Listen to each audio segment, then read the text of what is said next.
De faire mon travail. Regardez, vous avez un visu. Mais monsieur, on veut simplement vous poser des questions, ça vous pose des problèmes?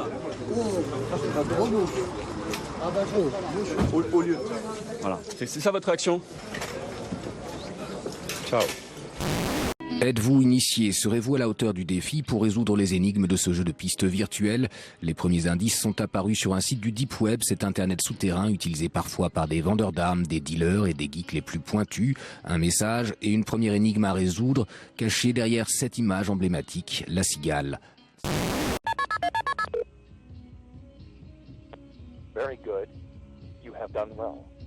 Le compte à rebours est lancé car le temps est compté. Seuls les premiers et donc les plus intelligents auront droit d'approcher le Graal. Les suiveurs, eux, trouveront des liens informatiques morts, renvoyant au néant. Phénomène rare et inexpliqué, l'image de ce cachalot de 16 mètres de long sur une plage de Montevideo en Uruguay, non loin d'un quartier chic de la capitale. Le cadavre du cétacé a été retrouvé vendredi à quelques mètres de la plage, mais il a fallu 2 jours pour hisser l'animal sur le sable. Retour en France, du nouveau au fond des poches. Regardez, c'est le nouveau billet de 10 €. Il vient d'être dévoilé ce matin par la Banque Centrale Européenne. Vous avez le temps de vous y faire. Il ne sera mis en circulation que le 23 septembre prochain. Action! Les filles, cette nuit, vous allez vous en souvenir toute votre vie. Allez, passe-lui. Jean-Marc Ayrault est aux côtés d'Hélène Hugues. C'est à vous, Hélène.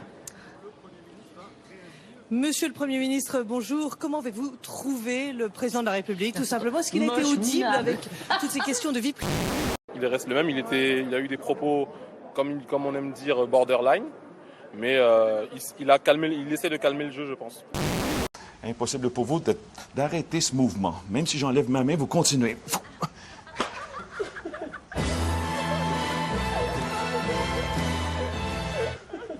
Ça devient embarrassant.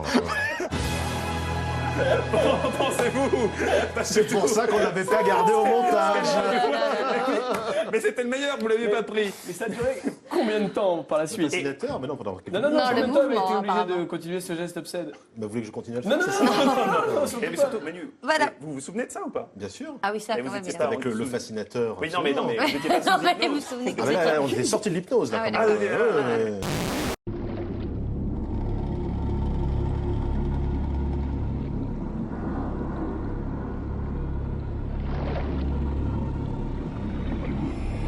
Sans les crocodiles, ces poissons voraces envahiraient le lac, au détriment des autres espèces.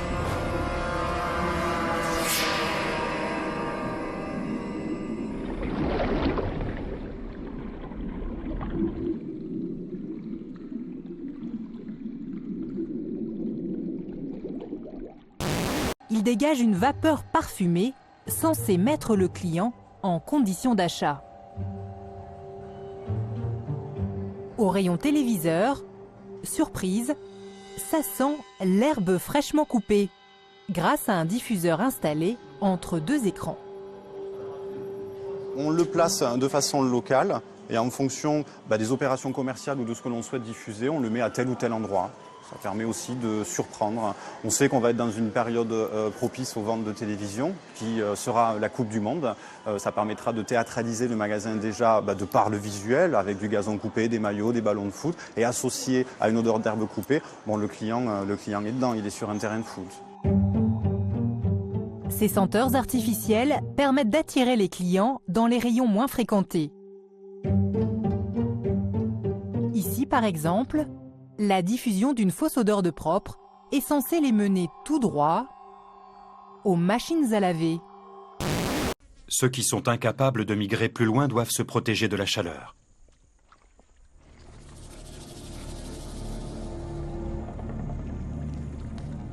Les crocodiles se cachent dans la boue et entrent en léthargie pour survivre à la sécheresse.